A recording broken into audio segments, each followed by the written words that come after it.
All right. Are we live? I don't even know. But welcome back to Trader Girl Tuesday. I am so done with this laptop, and no shade to my laptop. I have a lot of sentimental ties. I've had this laptop since graduate school. I feel like it's in not great condition, but like it's just great, Like it has a lot of great features. However, I think it's time. Trader Girl can't do it no more. I cannot. Hold up. Going live on YouTube. I just can't do it anymore. Like literally, I need my peace of mind because it shouldn't be this difficult. It should not be this difficult. And call it a TikTok mentality or we want instant gratification. I don't care.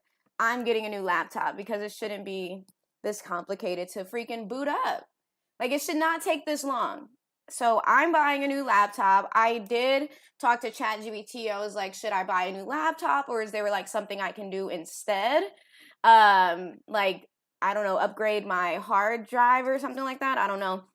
So I will look around for like local prices of, I don't know what they do. Give you a new, ChatGPT described it as like a brain transplant, put a new hard drive in this, SDD if y'all know.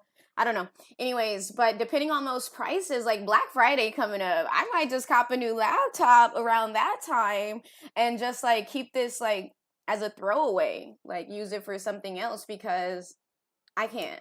It's so frustrating and I think it like ruins my experience with my live on Trader Girl Tuesday. And aside from this, like I feel like it's so annoying to use my laptop because I know as soon as I boot it up, and it's not even booting it up from a shutdown, it's not even booting it up from like it's simply like a closure. Like I close the laptop and I open it and it takes like 10 freaking minutes just to like load up. I cannot. I'm so over it.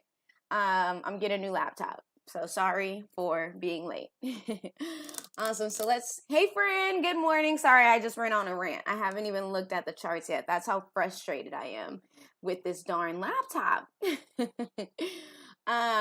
So okay, let's hop into it. This is my first time looking at the charts because my laptop wouldn't boot up. So picking back up where we left off, you all see we are bearish. Like if you all follow me on my socials, then you can see that we did hit that consequential encroachment of that daily wick that we wanted to see yesterday. So yay. And so now I still think it's targeting this 10-12 new week opening gap. I feel like that's the next draw on liquidity. Will it get there today? I don't know. So we're just gonna walk it down. I heard the government is open again, so we should have some better. Oh, we don't have any better news, but we should get some better movement from price. I don't know, hopefully. We're coming off of this daily SIBI that I notated in my social daily analysis. So yeah, so the next, we just took this low though. I don't know when we took that because I just hopped on because my laptop want to be all complicated.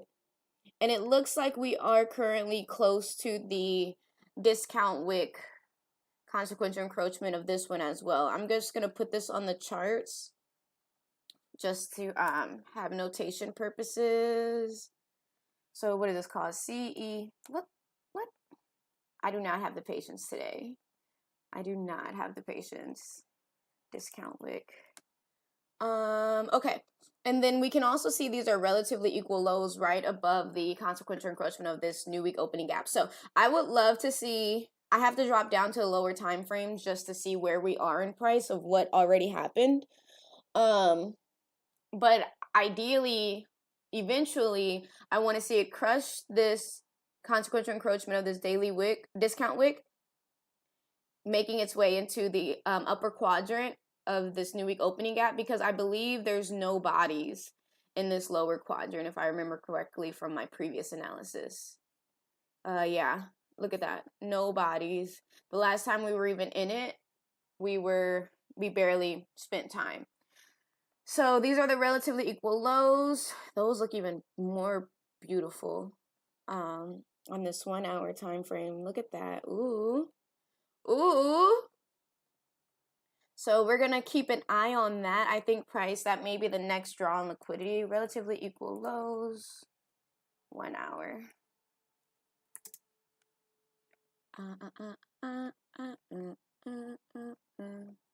Okay, so bring it back here. Let's see where we came from and where we're going. So, yesterday we spent some time retesting this daily SIBI. We broke down, this is where we were when I did my daily analysis yesterday, and we came down, took the 1 hour BISI, respected this SIBI, broke another low. So we currently just broke a low and touched this discount wick. So I don't see where price would, like, there's no fair value gap that we already filled it, right? At, what time was this? At 4 a.m. this morning. So I don't see any other fair value gaps that it could be reaching for unless it wants to take any buy side before crushing this low.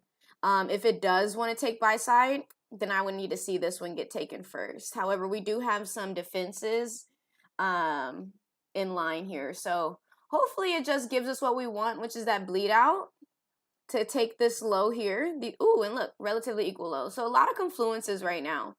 I would love to see it smash this and make its way into this new week opening gap. If we get overzealous, then take out these relatively equal lows. So that's kind of what I would like to see so far. I'm loving this pullback. I would have loved it more if it took the buy side liquidity from here. I would have loved it even more, even like wicked into this SIBI. That would have been super cute.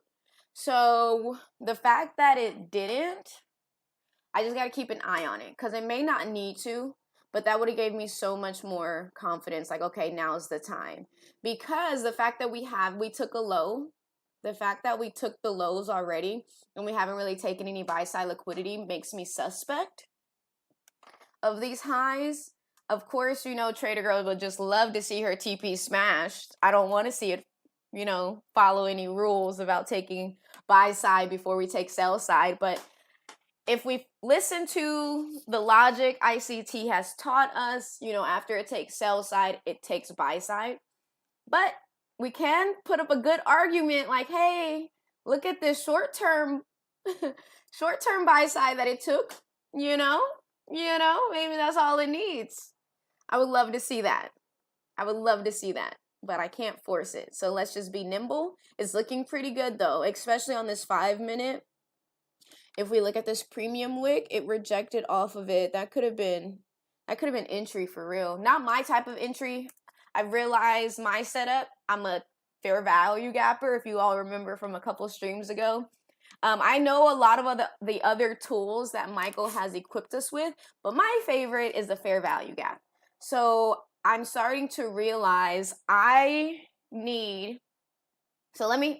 just loving this action right now. I'm loving it. Take out this low. Please go. That's so cute. So what I've kind of been transitioning into, if you all recall, I was sticking with the opening range gap theory. That's all I traded in the sweet spot. It was kind of not as satisfying or fulfilling because a lot of times we don't get all the necessary requirements we need to enter. And so I was like, you know what? Let me try to go back to the drawing board and figure out another entry strategy that I like and that I see more often in price. I'm not talking everyday trading because just because we're day traders doesn't mean everyday trading, but something that happens more frequently than like 3 or 4 times in a month. I still love the opening range gap model. It proves like very salient, but it doesn't have every single rule that we need in order to execute, which I didn't like. So now I'm going back to model 22. If you all know ICT, know Michael, back in 2022, he dropped the best series. If y'all haven't watched it, you gotta go watch it on YouTube. Like, the model 22 is like the best, I think, for me personally. And so what I've noticed, what I need to have a setup that I feel confident in executing, I need a short-term high because Trader Girl needs to start using stop losses. I used to be out here, no stop loss, papi. I can't do that no more. I have to use a stop loss, which means I need a short-term high. Second, I know I need a fair value gap, meaning I need a short-term low to form with displacement, leaving a fair value gap behind that I can come back and enter into. That's the one I'm kind of thinking, how necessary is it? For example, today, I didn't have displacement, but look at this beautiful, this might even be, look at this beautiful fair value gap.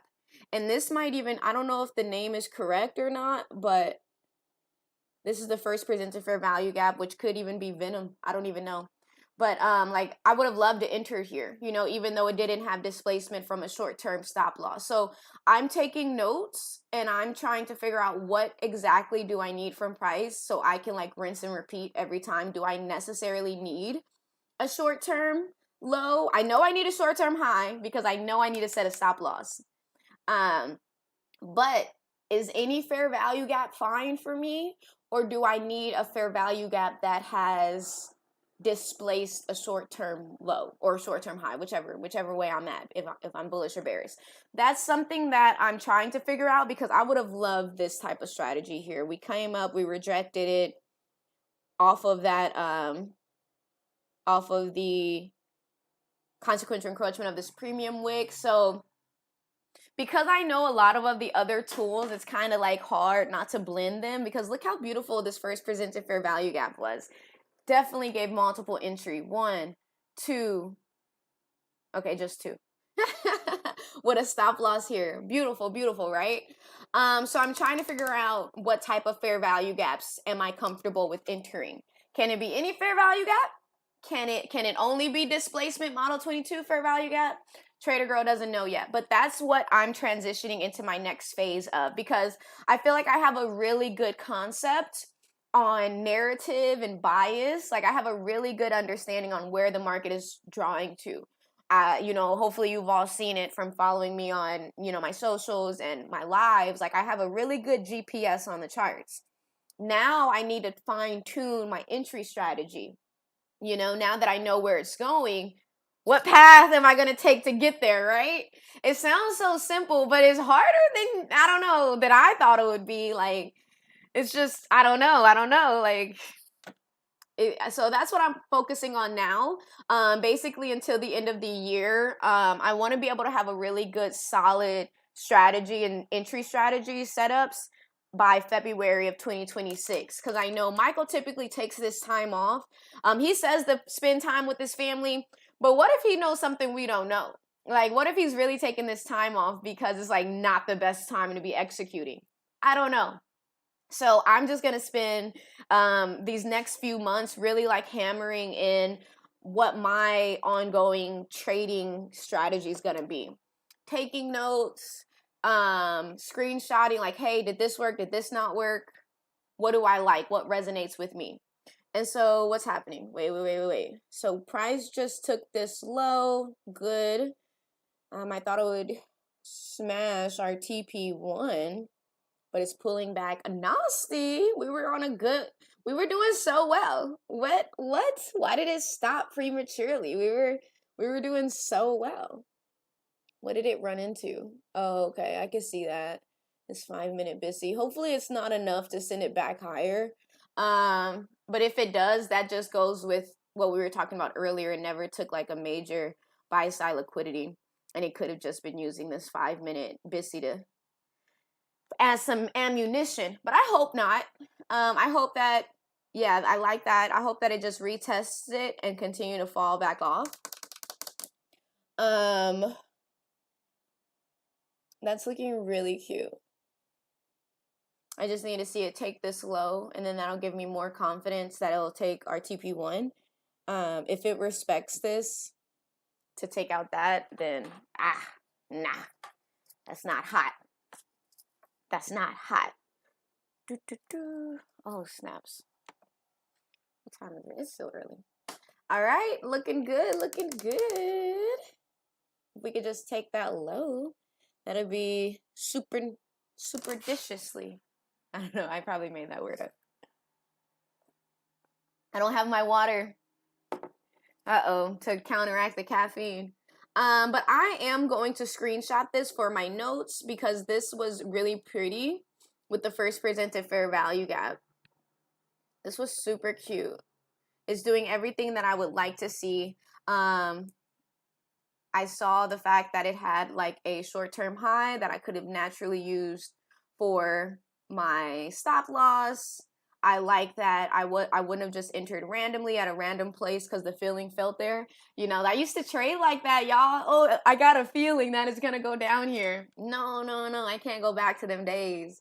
Like, it would work sometimes, but then like on the days that it didn't work with no stop loss, like, bro, blown accounts after blown accounts. Like, so now I'm learning stop losses are a necessary implementation. Like, I don't know what I was doing, but maturity, time in the game, I'm starting to realize I'm growing, I'm learning, starting to see what doesn't work and what works. And so I really believe the first step before anybody executes with live funds, learn from my mistakes, learn the bias, learn the narrative. Because I feel like if you can get a clear understanding on where price is going, then you just got to find an entry strategy that works best for you. And Michael has like, what did he say, like 89? I think he's taught us at least 40. So you just have to find the best one that works for you. But understanding, but if you don't know where the price is going, no matter if you enter perfectly sniper, it doesn't matter because you're probably on the wrong side type. So get the narrative and bias down first, and then try to figure out your market execution strategy.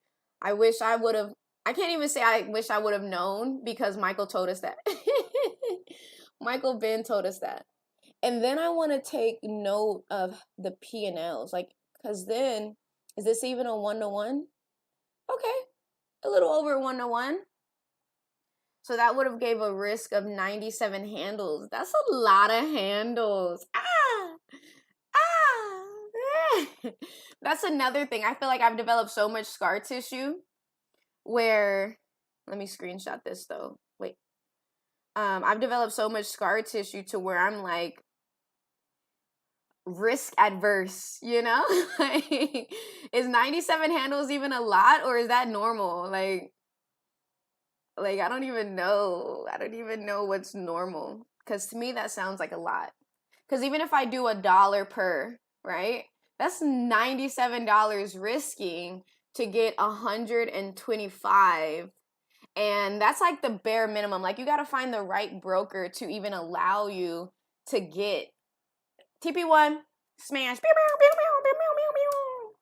But yeah, you even have to find the right broker that allows you to do a minimum micro of $1. I think like a lot of the other brokers that I've been using in the past where you can get those little lot sizes, like minis and micros, they're freaking shutting down. Like I can't even use them anymore.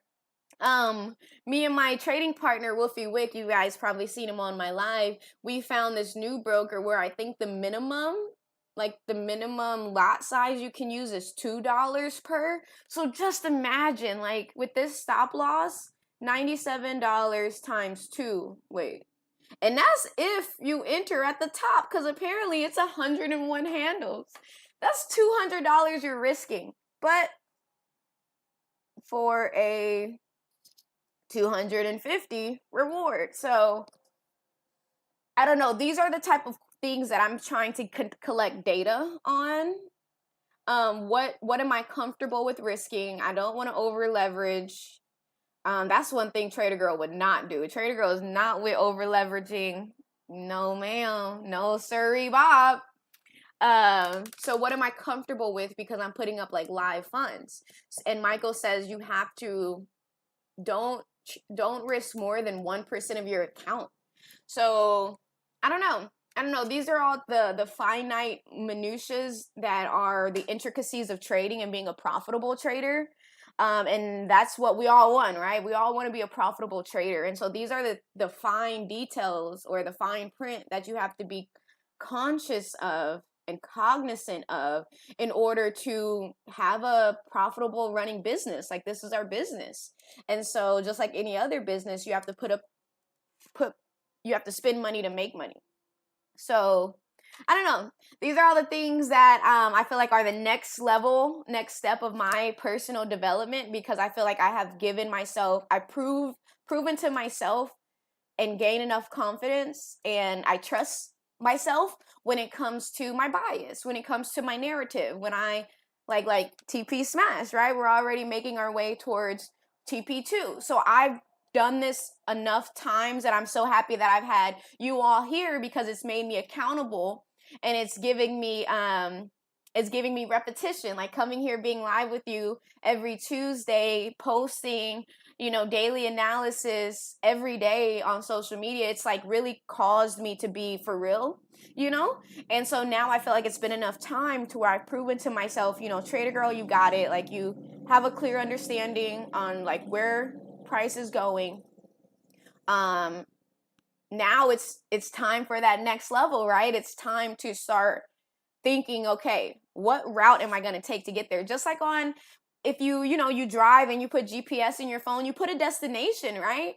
But they give you like 3 different routes to choose from. Do you want the one that goes the fastest? Do you want tolls? Do you want the one with the less miles? Like, you have options to choose from. Which path do you want to take to get to the same destination? And just to use that analogy or metaphor into trading, that's exactly what it feels like right now. Like, I know the destination, but the question is, which route do I want to take to get there? And that's, I think that's kind of what's kind of like makes me nervous, because I know it's like live money being put on the line, but it's just like gas, right? Like, it's live gas in your car that you're got to spend. So I don't know, but I'm really excited. I'm really grateful to be at this next stage of my development. And I'm confident with enough practice, with enough repetition, I'll find the best route to take for me, whether I like gas efficiency, whether I like the fastest time, do I like the shortest miles, tollways, am I willing to pay the price for a toll tag type. I'm confident that I'll find the best strategy for me. I know it's going to take time, and I'm not in any rush, because I've done that before and it didn't get me nowhere. I'm stuck on the side of the road because I done blown my engine, blown my accounts. So I'm willing to take the time to learn, develop, and grow. I kind of think of it like when we were in high school, like I remember being in the 8th grade, being so afraid to go to high school. Like, I don't know, I've never been to high school. What is it going to be like? But as you take the steps, 9th grade, 10th grade, 11th grade, 12th grade, now you're ready for college, So it's just a natural progression. And I'm here for it. I hope you all are here for it too, enjoying my little journey. And hopefully, maybe some of y'all experience what I've experienced. And if you haven't, hopefully I can be a soundboard or like a warning sign. Don't do this. Maybe try this, So I'm excited. And it looks like we're about to hit TP2. TP2. A little bit more. A little bit. Oh, don't do it. Ooh, don't do it. See? That's funny. Come on. I know you want to touch it. Just touch it. Touch it. Gordon Ramsay voice. Touch it. Come on. Come on. Dang, I feel like Michael. I just went on a rant. But I mean, I'm loving price though. It's doing exactly what we wanted to see. Anything else on top of this is just like a cherry on top, because TP1 was smashed. And that's another thing. Just imagine you only have one lot worth $2, and you can't even take partials because it's your lowest lot size. Like, that's gonna mess with me, because like I like taking partial pays. Like, Michael taught us, like, take partials, TP smash, TP2, that is. Screenshot this. We are inside. We have reached the new week opening gap that we've been targeting for a little over a week now. We are there. Let's see if it'll put a body in the lower quadrant. I'm not saying for today. It might get there today if it's overzealous, or it may not be. That's just what I'm keeping my eye on, Let me screenshot this really quick. TP2. But yeah, man, like these are the type of questions that I'm asking myself. Like, what am I gonna do if I can't take partials? You know, like I'm gonna just take it all at TP1 then. You know, I'm not the type to just hold out for the extra. No, no, no. No, no, I'm taking mines when I get it. You know, low hanging fruit all the way. Low hanging fruit all the way. But sometimes in the past, like being low hanging fruit, sometimes I would take it before, like I would have took it if it was real money, like in the past, I would have taken it at this low. Boom, low hanging fruit. Done and done. But that's not a 1-to-1, you know what I mean? Like that's only 72 handles for a risk of 103. And that's why I didn't use stop losses in the past, because I'm like, it's not giving me a 1-to-1, so fuck it. Like I'm not even gonna use a stop loss, right? Don't do that. Don't do that. Y'all don't learn anything else from me. Use a stop loss. So I have to get comfortable with like reaching for higher time frame targets, which were beautiful here. We had these relatively equal lows, which was also confluence with this, and also the the discount consequential encroachment of this discount wick. So like I'm going to make sure I continue to do the same thing I was doing with that I was before I execute. Like don't just go for the lowest hanging fruit, because you want to make sure you at least get some squeeze for the lemon out of the lemon, right? But with all that being said, like my bias and my narrative told me this was a good target for TP1, and then this would have been like TP2.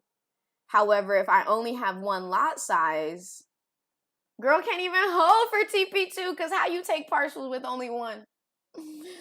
So I don't know. Hopefully come 2026, we got more brokers out there. If y'all know of some brokers, let me know, where they got lower lot sizes than just $2 per handle. Like I don't know. I'm kind of nervous.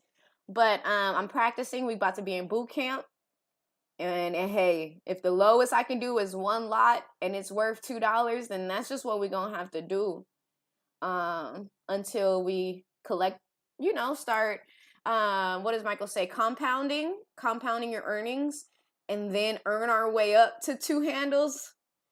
Whoo-wee! 2 handles worth $4 per. Oh, man. Sorry, y'all. I'm just been like, hey, I got a lot on my mental. I'm glad that the prices did what we wanted to see it do. But I just had to get this out, because this is like what's been in my brain, because I know I'm getting close to that next level. Like I feel like I'm graduating. I'm about to go to high school. I'm getting nervous. So yeah, so it's 10 o'clock. Picking back, just doing a summary. Let me screenshot this for the TikTokers later, and the Facebookers. Okay. Yes. I like that. Compound your earnings, then take out your initial investment. That way you're trading with profits, period. That's like the ultimate goal. That's the ultimate goal. That's literally what I'm trying to get to. So yeah, pray that we get there. I'm going to just keep practicing, repetition, being mindful, being intentional. So yeah, just summarizing what we did today. We saw price is reacting off of this daily SIBI. It took yesterday's daily discount wick, and I wanted to see if price can take this discount wick, preferably reaching to our overall objective, which I want to see is this 10-12 new week opening gap, preferably putting some bodies in the lower quadrant. And so when we dropped down to the 1 hour, we saw price, we had this low. There was no other fair value gap that it could be reaching for before we drop down lower. We did have some questions on whether it will take buy side liquidity first. And it didn't, so that's good. And then we saw on the 15-minute, we also had these relatively equal lows that matched up perfectly with the discount daily wick that we were reaching for. Price did, in fact, take the short-term buy-side liquidity, which gave us enough ammunition. Price pulled back up to this premium consequential encroachment, respected it, and that gave me like, hey, I think it's time. as soon as we dropped down here, I saw that it was respecting this SIBI, which is also paired with the first presented fair value gap. So I love that. That gave confluence. And I would have loved to try to see if like this could be a model that I could execute on. I probably wouldn't have got it here. I would have needed more information. So it would have probably been like here on this candle here. But even if we did the model 22, displacement here, even with that come back up, that would have taken a lot of trust out of me though. I would have had to trust it because every time it takes a low, Trader Girl thinks it's going to take a high. So I probably wouldn't have entered here. If I didn't get this candle here, then I would have just let it go without me. Stop loss would have been here, enter TP1 here, then TP2 here. I love that it's reaching towards TP3, but I would have already been done, but this is great to see. I love it. So those are the next PD arrays that I'm going to leave you with. These relatively equal lows from the 1 hour from a long time ago, y'all. Like this was back in October. These relatively equal lows. And then if it crushes that, then it will be the consequential encroachment of this new week opening gap. And then preferably putting some bodies in this lower quadrant. So just take it a little bit by a little bit. Don't try to force it all the way down today. If it gets there today, cool. However, it's only Tuesday. So, this is my weekly analysis. So it may take some time to get there. So don't be afraid of some pullbacks throughout the day and even tomorrow. But I will be here with you all for the remaining of the week as well, because I do my daily recaps. You can catch me on Instagram, TikTok, Facebook, Twitter, and I do post the shorts here. I'm so glad all you all came. I had such a great time. Hopefully you all learned something today. If not, I just hope you had a great time kicking it here with me today, chilling while we figure out this path together. Or simply, if you all have it down pack, I'm so happy for you. Then you can just watch my maturation, I guess. I don't know, but I'm glad that I got to spend this time with you all. I had so much fun. Thank you for being my soundboard where I can just like spit my thoughts out and getting feedback from you all, giving some positive information. I truly value it, and I hope you all get something in return as well. So thank you all for coming. Stay tuned for more. Good luck and happy trading.